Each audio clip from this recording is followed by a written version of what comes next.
नमस्कार साथियों, मैं हूं आपका होस्ट दोस्त सुशांत राज। स्वागत करता हूं आपका अपने YouTube channel the bullet required. साथियों, आज के इस लेक्चर में हम लोग कंप्लीट करेंगे the sources of Indian constitution का रिमेन्स वाला part. Sources of Indian constitution में मैं आपको प्रीवियस क्लास में कुछ पार्ट करवाया था और कुछ छोड़ दिया था, जो कि नेक्स्ट क्लास में हम लोग कवर करने वाले थे। तो आज इसको हम लोग कवर कर लेंगे और साथ ही साथ शेड्यूल्स और आर्टिकल्स में क्या डिफरेंसेस होता है उसको भी यहाँ पे कंप्लीट कर लेंगे। तो चलिए क्लास को स्टार्ट करते हैं। क्लास स्टार्ट करने से पहले अगर अभी तक आपने इस चैनल को सब्सक्राइब नहीं किया तो सब्सक्राइब कर लीजिए और वीडियो को एक बार अपने दोस्तों को भी शेयर कर दीजिए। चलिए क्लास स्टार्ट करते हैं।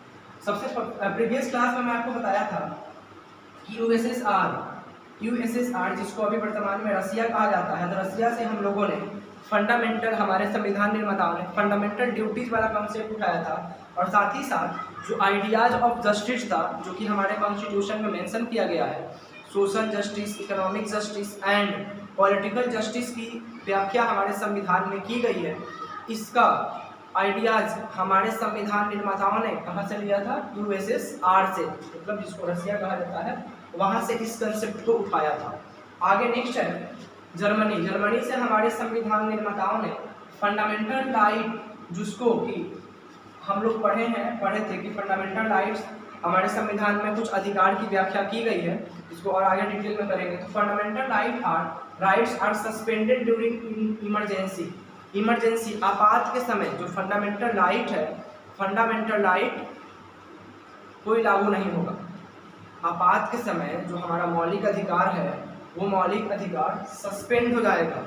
मतलब अगर मौलिक अधिकार का हनन होगा तो हम सुप्रीम कोर्ट में जा करके इसके अगेंस्ट में किसी भी तरह का कोई रीट दायर नहीं कर सकते हैं। इसका प्रावधान किया गया है, मतलब ऐसा चीज़ होगा।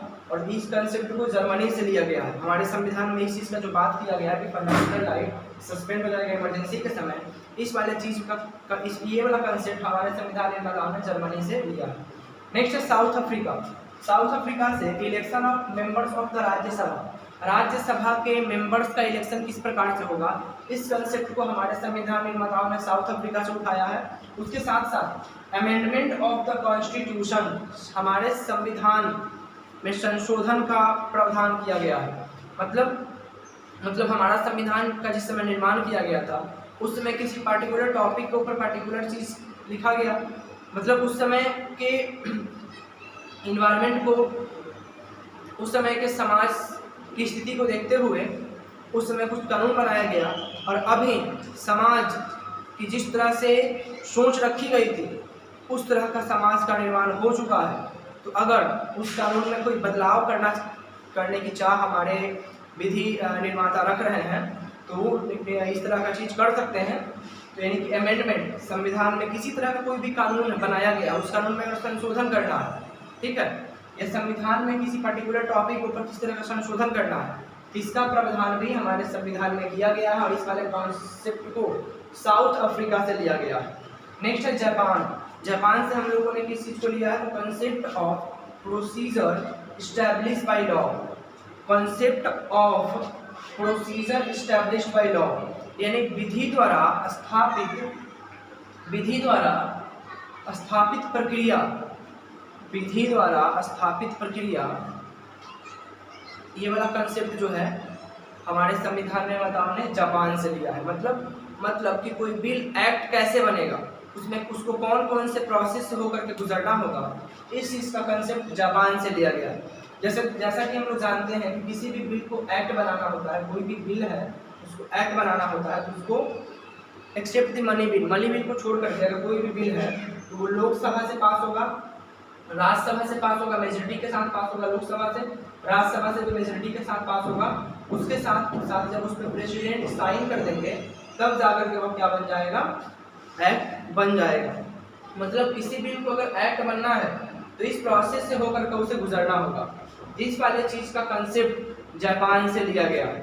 तो इस तरह से सोर्सेज ऑफ इंडियन कॉन्स्टिट्यूशन आज कंप्लीट हो गया और आगे हम लोग कर लेते हैं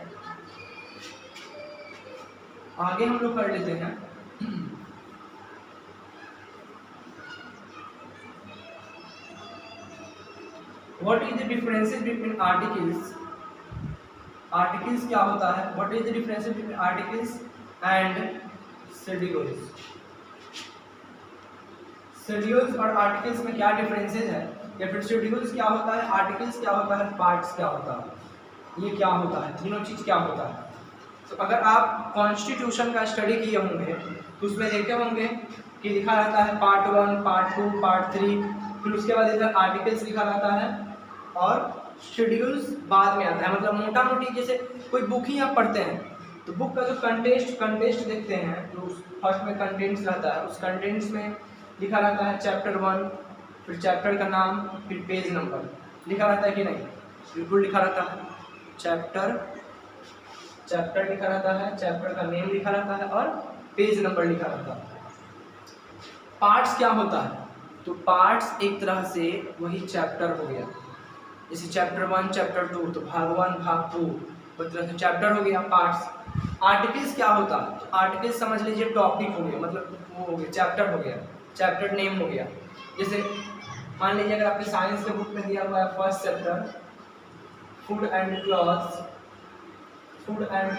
चैप्टर फर्स्ट, तो ये हो गया पार्ट, तो ये क्या हो गया, चैप्टर हो गया। उसी तरह से संविधान में हमारे कॉन्स्टिट्यूशन में जो पार्ट्स दिया गया है, एक तरह से वह चैप्टर की नंबर दिया गया। आर्टिकल्स क्या है, तो आर्टिकल्स है कि अब जैसे फर्स्ट चैप्टर में है फूड एंड क्लॉथ, अब यहाँ पे लिखा है कि पेज नंबर 3 से लेकर के 10 तक, तो आर्टिकल्स हो गया 3 से लेकर के 10 तक, जो ये वाला चीज़ है बता रहा है ये क्या है, ये पार्ट्स है। उसी तरह से ये बता रहा है कि 3 से 10 तक में क्या दिया गया है। जैसे अपने अगर कॉन्स्टिट्यूशन में फर्स्ट वाला देखिएगा, पार्ट 1 में लिखा हुआ है India that is Bharat is said to be the union of state, Bharat को राज्यों का संघ कहा जाएगा, भारत को राज्यों का संघ कहा जाएगा।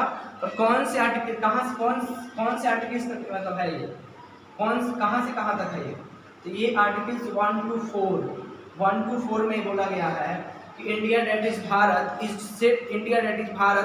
Said to be union of state, Bharat एक राज्यों का संघ होगा। उसके बारे में पार्ट 1 आर्टिकल 1 से 4 में कहा गया है, तो आर्टिकल 1 से 4 में इस चीज़ की व्याख्या की गई है।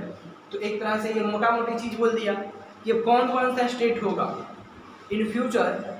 हो सकता है कि जिस समय हमारा संविधान का निर्माण किया गया था उस समय कुछ और स्टेट था, मतलब उस समय स्टेट की संख्या कुछ और थी, आज स्टेट की संख्या कुछ और है, तो ये घट बढ़ सकता है। तो आर्टिकल्स में हम पूरा चीज़ को नहीं मेंशन कर सकते हैं कि हाँ इतना स्टेट है, वो हम नहीं कर सकते हैं। आर्टिकल्स में सिर्फ लिख दिया गया कि India is said to be union of state. अब कौन कौन सा स्टेट होगा भारत में, इसकी व्याख्या, इसकी ब्रीफली डिस्कशन कहाँ किया गया है, इसका ब्रीफली डिटेल में डिस्कशन किया गया है शेड्यूल, मतलब शेड्यूल में बताया गया है कि कौन कौन सा स्टेट होगा, किस स्टेट का बाउंड्रीज कहाँ से कहाँ तक होगा, ठीक है, किस स्टेट का नाम क्या होगा, इन तमाम चीज़ों को कहाँ बताया गया है, शेड्यूल्स में।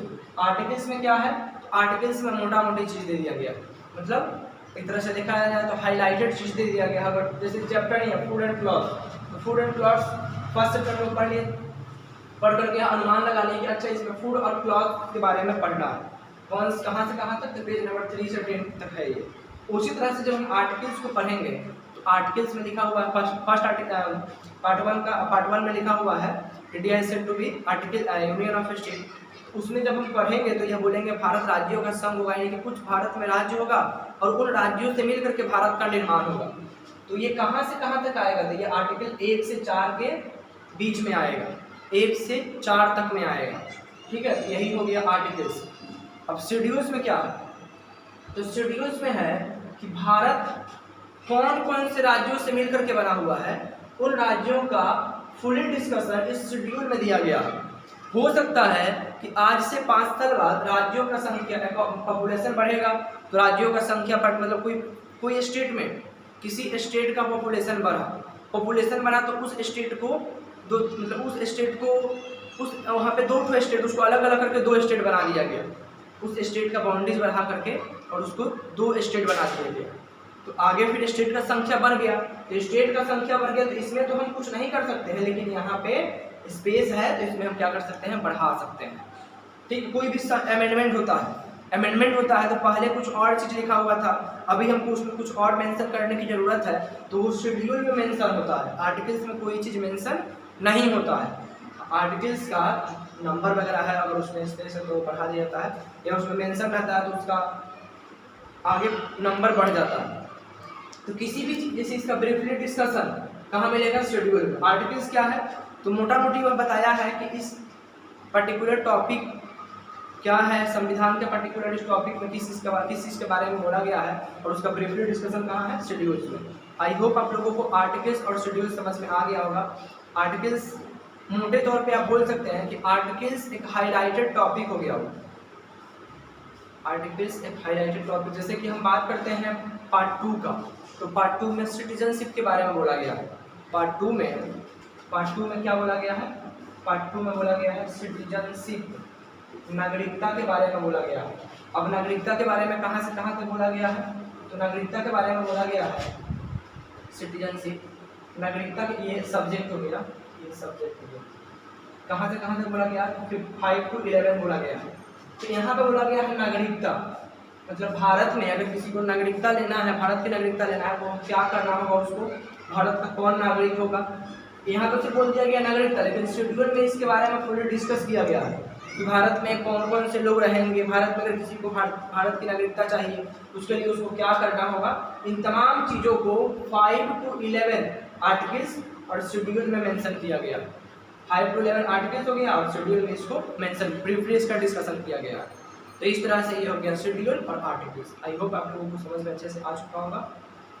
अगर अच्छा लगा हो तो वीडियो को लाइक करें, चैनल को सब्सक्राइब करें। Thank you for watching.